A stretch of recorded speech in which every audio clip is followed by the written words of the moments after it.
Welcome back from the break. I'm Fiona Mboa here at Church of Uganda Family TV with Ring Diaries, where I talk about anything and everything to do with marriage. And I also keep giving a disclaimer: we are not experts. None of us is. I am not. My guests Neither. are not. What we're doing is just sharing our experiences and our thoughts about some of these things that are going to make our marriages a better place. Today with me is Teddy Mayanja, and we're discussing the roles of the spouses pre and postnatal. And before the break, we're talking about prenatal, and now we're going to talk about postnatal. When I gave birth to my first child, now after hospital, I went to my father-in-law, and he told me, Fiona, your role is done. Wow. You have carried the child for 9 9 months. He could not carry the child. Anything beyond should be his role. What do you think? What are the roles of the husband? Wow. That is Postnatal. yeah. And he's very right.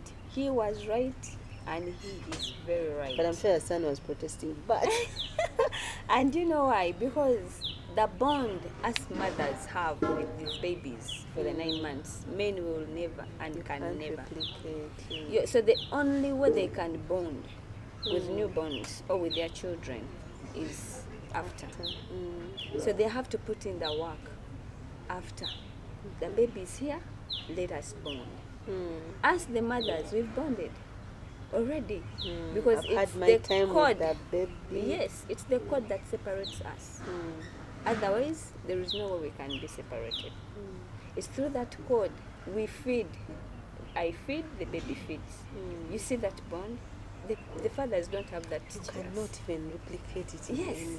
So the only way a man can bond is after the baby is here. And it does not need much. You know, What there do- is what should they skin. do? Yeah, there is skin to skin. You know, hold your baby skin to skin. Let it feel you. And even before, talk to your baby. Speak to it. It's hearing, it's seeing you. Babies they are ever ready to bond, and they show signs of bonding. Their legs are up, they smile at you, they do this eye contact with you like, what is new? Who are you? Introduce yourself to me. Speak. There are fathers who will come in, day one, day two, no speaking. You know, They are fearing the and baby. they are fearing the babies. They don't know how to hold the babies, you know. But men fear from day There's a one. gentleman who said, me, I fear to touch that baby. I'm going to break that baby. Don't give me that baby. And that is the most, if men knew, this is the most interesting. Actually, as a father, as a man, if you miss out on these stages, you can never understand your child. Never. Problems we are having with children now as parents because we don't bond. Even mothers, working mothers who leave babies with maids should find ways of bonding with their child. Even if they are not home, find ways of bonding.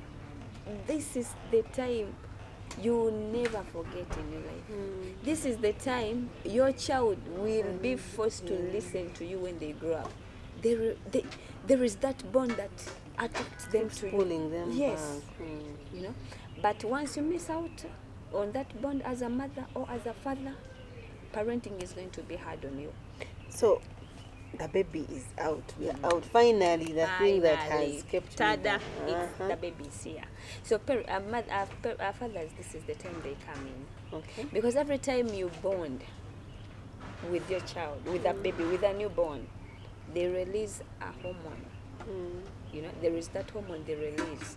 It's called the oxytocin hormone. You know, babies release hormones. It's a happy hormone. I'll call it a happy hormone, and it helps their brains to grow and to develop at a fast speed. Because they receive, it's like a love hormone. Every time they feel like I'm loved, I'm secured, they're going to grow fast. You know, they develop fast, and even in their developmental milestone, they will move fast. Faster than the one who didn't actually Yes. experience We have three stages where babies, well, they move in those three stages. We have those three stages. There is that stage where they will need their mother, the mom stage, totally for mom, because you have the the breast The milk. breasts and they want it. Yes, there is that bang stage. But then there is that stage where our babies want their fathers, and we can't control them. You know, after doing everything, you're with the baby, you've done everything, and when the daddy comes, please, I will see you. Forget, yes. So there is that stage, but you have to work for it. The baby should get to know my dad is coming. I've seen babies that have bonds with their fathers to the extent that the dad can be driving, almost getting home, and it wakes up, and it shows you signals that dad is almost here. You see that bond? When you don't create it as a dad, they will look at you the normal way. You'll be like a stranger in your own house. There's something you're saying about the husbands checking their children. Yes, very good. Now, this is where men come in, because there are certain things we can't do as mothers, you know? Mothers can do everything. No, there are certain things. There are those roles men are supposed to take care. Now, these are the roles that we are speaking about. There are those roles men are not supposed to throw away. Okay. Even when even when the baby is coming, the mother is pregnant, the mother is giving birth, there are those roles that fathers should remain fathers. Come and check your child. More so when I'm having a male child. Come and check your male son. Are the testicles in the right bag? Are they out or they are in? Some testicles stay in. Some testicles do not come out. Some testicles come when it's one. Okay, we don't even know what to check for. Yes, you see. So men know their physical part. They know their physique very well. We don't know because we are mothers, but they know better because they are men. Yes, they're in that. So it would be better for a man to check his male son. More so when it comes to the reproductive. Yes, come and check. And this is the most important part when it comes to male, to the sons we give. Come and check. Are their testicles in their testicle bags? Are they out? Because this is the only way we shall know if our boy can be able to give birth or he's impotent. It is the very first sign. Now we're supposed to, our husbands or our men are supposed to help us. In cases where men are not around, that is when we come in as mothers and check, and then we go to the doctor. I am not sure. I don't even know what I would be looking for. So now that's where men come in. At times the testicle, it comes one. It's only one. And the other one is not there. And what implication does that have? Impotence, totally. When it comes to the part of the reproductive pattern there and the system of how it operates, impotence. And just as I said earlier, 30% out of the 70% is our responsibility as women, but the 30% is the men's responsibility why we're having barrenness in marriages. The testicles, we did not check for them at birth, and here our boys have grown up to be men. There is nothing we can do about it. The child is not impregnating the other partner because the problem is on him, and he won't say, he won't speak. They will still blame the woman. But our part as parents, both of us, more so men, after immediately, even with their penis at times it comes out when it's still it's too small. Now, as mothers, we shall think, I hear some mothers saying, it's normal, he's like his dad, things like that, but no, at times it's not normal. And that is when some men can be able to see this baby of mine. So you see, people, the ancient days, men, when you could give birth to a boy, the grandfather, even the son, even the father would come immediately to check this boy to know if he has a problem, and they could provide a solution there and then. So, minus checking, okay, we've checked. Should we also be like me and say, I am done, I've done my job now? Please continue. As a mother? Yes. Should mothers just lay back because they've delivered and husbands take over? No. But when it comes to girls, it's us to check from head to toe. Because even in the ancient world, in the ancient, those people, our great grandmothers, even our traditional society, yes, 8 years, they could tell you if you've given birth to a girl, you should not, the first breast, you should, the girl, and let it be a girl or a boy, should feed on, should be the right breast, not the left. Why? Yes, not the left breast. Why? When you interchange, you start with the left. Those are the children that have Lugambo of these days. Yeah. Those are the children that move everywhere. I don't and think it that is proven. Yes, No. it is proven. Just that these days we can pray about it. You pray, you say, God, my child will never move like this. My child will never have this. But they knew the system. And for 14 days, when you could give birth to your child, this child could be in a darker room. You could breastfeed this child from a dark room. There could be no lights, and this helped the baby sleep. When I'm doing sleep training, I do sleep training as a coach for mothers. But I normally tell them to keep babies in dark rooms or to prevent lots of lights. One of these babies were born in theater with lights. Yes, now that is another thing. That is another How do you problem. even take them to the dark room after? But then after, at least create a darker room at your place. It is the only way we can create better sleeping mechanism for babies. But it's refusing because it is us who are, we are disorganizing their system. Because remember, the eyes have not yet opened. They're used to that silent moment. But now lights are everywhere. Yes. But these people in the 8 years knew these systems. Even without being that so educated, they knew the system that governed a newborn.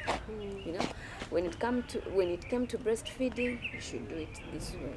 When it came to that with a newborn, have a room for 14 days. Be in that room with your child for 14 good days. So finally, is this a time now to think about myself and everyone can do? I am done. I've given birth to the baby and just leave me alone. Yeah. That's why I told you, like, whenever you're having a child, it's no longer about you. Every time you see the pregnancy, It's not about anymore. You have something like 5 good years. 5 good years from now, when you're hands-on. And once you mess up with these 5 years, when you sleep on this job, by the time you wake up, things will be hard. Yes. So what is the role of the mother after delivery? It's a lot. Like we are expecting everything to be on you.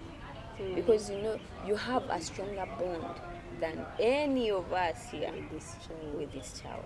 You're breastfeeding it, you're communicating. Newborns have they have a language that parents don't know of. That newborns, there is a system that God created that is so natural that newborns speak without speaking. They speak through actions. If you don't get them through actions, then there is a sound in their cry. That will tell you now it is that it's hunger, it's discomfort, and there are sounds that are proven are only 5 sounds. We have the neigh. You'll hear the baby say, "Nah," like I'm hungry. I normally teach mothers these signs, and those ones that have gotten the signs don't suffer with the cries. They just hear the sound in a cry and they will know it's time for breastfeeding. But those mothers that don't know these signs, they say, now, I think it's hungry. I think it wants to sleep. But no, babies communicate with the sounds. Okay. So there is the neigh for hunger. There is the hey for discomfort. there is the sound is there. But every time you know these sounds, and they're only 5, for hunger, for discomfort, for bumping, bumping is that serious. But mothers don't know that bumping is serious to babies. It's a big deal. They're only 5, and once you get them, you will not complain of your baby crying. You know, and You know what they're trying to communicate. yes, and you'll hear them. Now you even get used. You get used to that sound, that now it's the A. There is the A sound. But mothers normally just listen to that. Right now the baby is crying, but it has communicated first with a sound, because our God is too organized not to give us a signal and that password for us mothers to understand our babies. No. Like that is not how God does his things. He gave us these signs, and these signs are there, and mothers can learn them, and mothers can know them. And parenting at that stage can be so Becomes easy. Yes. So it is up to the mothers to understand your child. Yes, Know understand the what they're trying to communication communicate. skills. Feed on a balanced diet. It's no longer about you. It's no longer about But I fed on a balanced diet the whole 9 months. Now it's my turn to. Yes, that's what I'm saying. Because you have to nurture. You have to groom this thing. It has to come out into a person. It's still something that we do not understand, but it's a human being. So it's upon you to feed it, to nurture it. Then it grows into something else. It grows into an infant, from an infant to a toddler, from a toddler to a kid, from a kid to a child. Now there you can rest.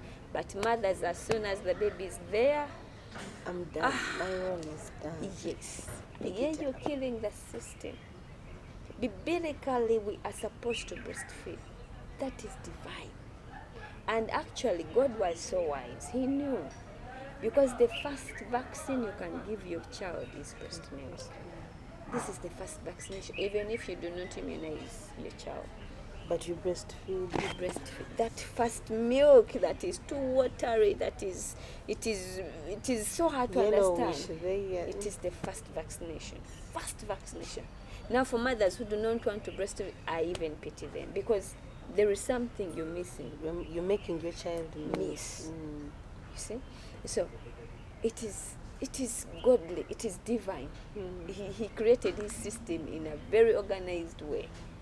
But every time you try to cut corners, yes, to come up with shortcuts, you're going to do something. You're going to yourself, the mother, you're going to damage your baby. Because with newborns, it's not like they're like other. They're not children yet. They're not yet children. They're not yet kids. They have not yet turned into that stage. That means even when you're waking them, you cannot just go and shake them. You can't shout. You can't just hold them anyhowly. They have a system. You're supposed to you either tickle them on their foot, on their feet, on the bottom of their feet, or hands. That is the only way you can wake them. We are losing out on babies because of the SBS, the shaking baby syndrome. You think you're trying to make them keep quiet to shoot them, but then you're damaging their brain. Every time you do this shaking, this lots of shaking, then you're damaging their what? Their brains. So that's why fathers come in. You tell them these things. For them, our men are rough at times.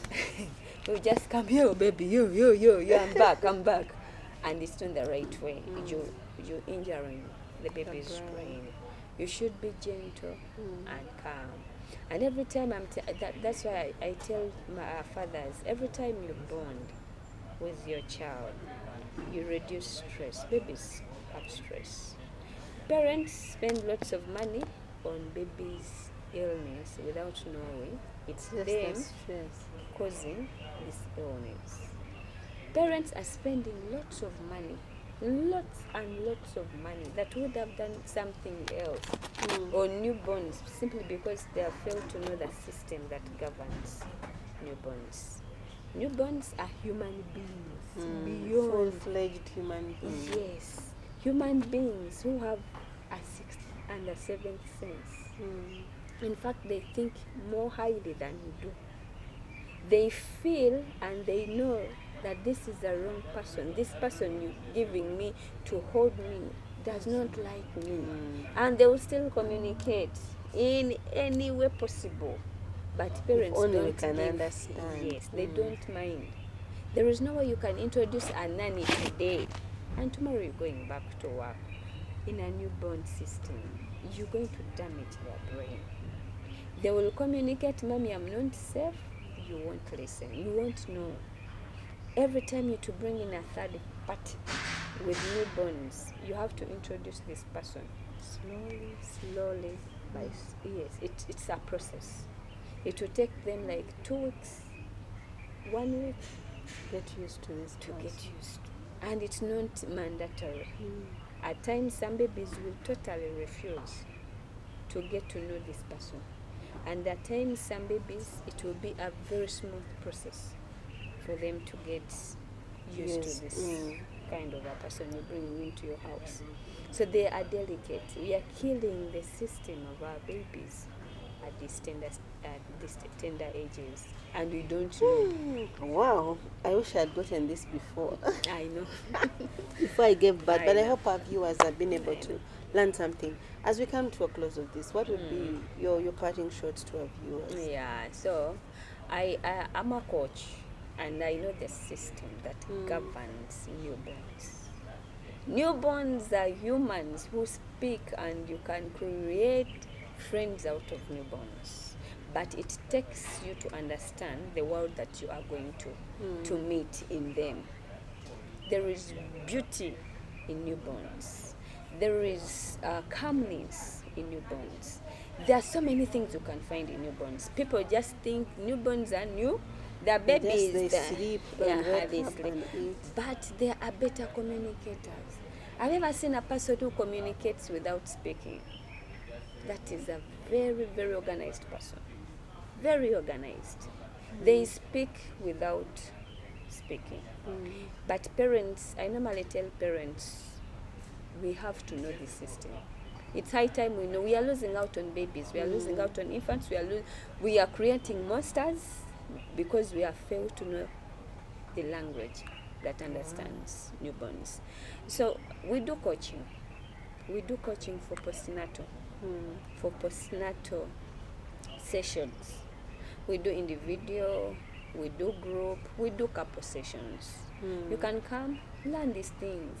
The way you tie a boy's pamper diaper is not the way you tie a girl's diaper. We are killing the system. We are killing marriages at this generation, these foundational stages. You find a mother tying a diaper so tightly, this is a boy. The way you clean a girl is not the way you clean a boy. Parents of this era don't know anything. It's amazing So the things we didn't know. yes, we've killed the system. So I'll tell mothers, I'll tell fathers, please get to know the postnatal. It's really beautiful. Get to know this journey. Enjoy it, Have the confidence. Give us the chance to be your cheerleaders on this journey. Give us a chance to be your confidence, to hold your hand while you're nurturing, you're grooming, you're bringing up a newborn into this world. Yeah. Thank you very much, Teddy. And thank you very much, viewers, for watching. You've had, now, unlike us our years when we gave birth, they're now coaches that can actually offer support through this journey with you. So don't struggle alone and mess up your marriage yet you could have gotten help. But above all, let us do our roles. Go out, help your wife, help the husband, tell him what you need help with, and let's see marriages bloom and be what God destined them for. Thank you very much for watching. I'm Fiona Mboa here at Church of Uganda Family TV with Ring Diaries.